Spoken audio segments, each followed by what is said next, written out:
Avant d'en venir donc à l'avancée des travaux, je pense qu'il est opportun de préciser la façon dont a été conçu ce bâtiment et le concept en lui-même. Ce bâtiment, dont la majeure partie va être conservée, va également être complété de deux extensions, une extension aval et une extension amont. L'objectif de ces deux extensions sont les suivantes. Donc, la première, la partie aval, va permettre une entrée à la salle de spectacle, et la partie amont qui sera plutôt destinée à l'activité associative et notamment mise à disposition des associations.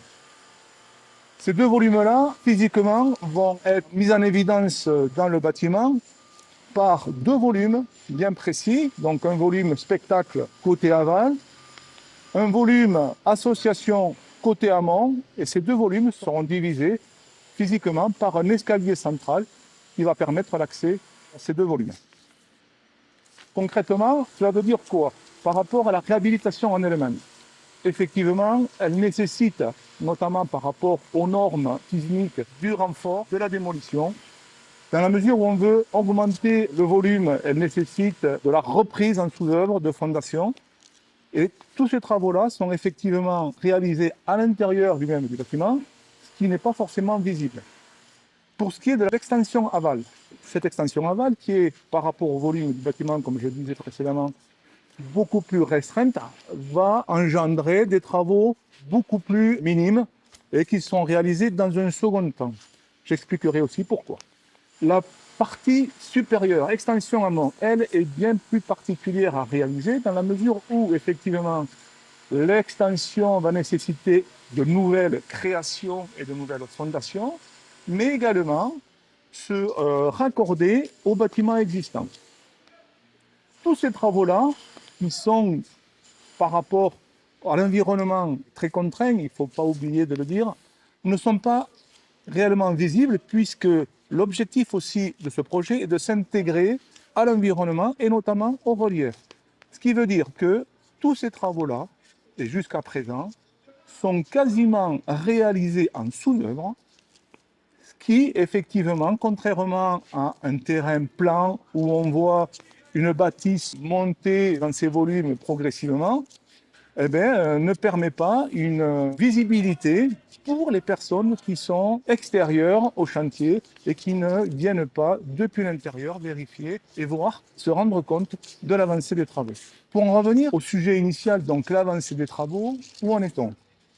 Comme j'ai pu l'exprimer, la partie aval donc, sera réalisée dans un second temps puisque la réhabilitation et notamment les structures gradins, structures métalliques de renfort qui vont être porteuses et donc qui sont constituées de pièces métalliques importantes, doivent pouvoir être réalisées de façon accessible et de façon confortable. Ça veut dire que ce bâtiment extension aval sera réalisé dans un second temps pour permettre justement l'accessibilité aux engins pour poser ces structures métalliques. L'extension amont a fait l'objet aussi de modifications et d'adaptations parce que, au cours des chantiers, des aléas ont nécessité ces adaptations, à savoir une modification dans les fondations, par exemple, ou par exemple de micro-pieux, nous sommes passés à des fondations classiques, justement par rapport au fait du raccordement des constructions neuves sur des constructions existantes et justement les problématiques de différence de terrain. Donc ces fondations-là ont nécessité beaucoup plus de terrassement, beaucoup plus de travaux, notamment d'évacuation de terre. Comme je l'ai dit tout à l'heure, l'évacuation de terre et de volume sur un terrain très restreint, de par les espaces et l'emplacement, complique encore plus les interventions. Aujourd'hui, où en sommes-nous? Le bâtiment extension, qui est le plus compliqué, je reviens dessus, à réaliser, compte 3 niveaux. Les 2 premiers niveaux en total soubassement ont été réalisés dans la totalité. Ils ont été remblayés au fur et à mesure, ce qui fait qu'ils deviennent invisibles depuis l'extérieur. Le 3e niveau, en cours aujourd'hui, donc qui reprend la structure existante et l'extension, le niveau en lui-même a été préfabriqué, posé et coulé, reste aujourd'hui les dalles qui viendront effectivement supporter le dernier niveau constitué de toute la structure métallique. Des retards. Effectivement, le projet en lui-même accuse quelques retards par rapport au planning initial. De quel ordre? Et pour quelle raison? Tout simplement, la difficulté de mettre en place toutes ces phases-là de travaux, où je le rappelle, même si on essaye d'optimiser, on ne peut pas faire intervenir plusieurs entreprises en simultané. Il réside aussi par rapport à l'environnement, à savoir que la moindre livraison d'une semis, d'une toupie de béton, d'une grue pour poser les murs préfabriqués devient très compliquée et nécessite vraiment une planification et une programmation des plus précises. Un autre sujet qui a posé problème dans le déroulement des chantiers est par rapport à ces planifications qui sont établies à l'avance. La fermeture malheureuse de la route Mont-Blanc qui a empêché effectivement l'accès au chantier des véhicules lourds. Une fermeture de 3-4 jours semble, pour le tout un chacun, relativement peu importante. En termes de planification et de programmation sur un chantier comme le cas, c'est effectivement des bétons qui ne sont pas coulés au bon moment, c'est des bétons qui prennent du retard pour sécher, et c'est des bétons qui ne sont pas en capacité de pouvoir recevoir les structures qui vont venir pour élever le bâtiment. Donc 3-4 jours d'interruption se traduit très rapidement par rapport à ces planifications à 10 voire 15 jours d'impact de retard sur les plannings qui étaient prévus. Aujourd'hui donc, où en sommes-nous?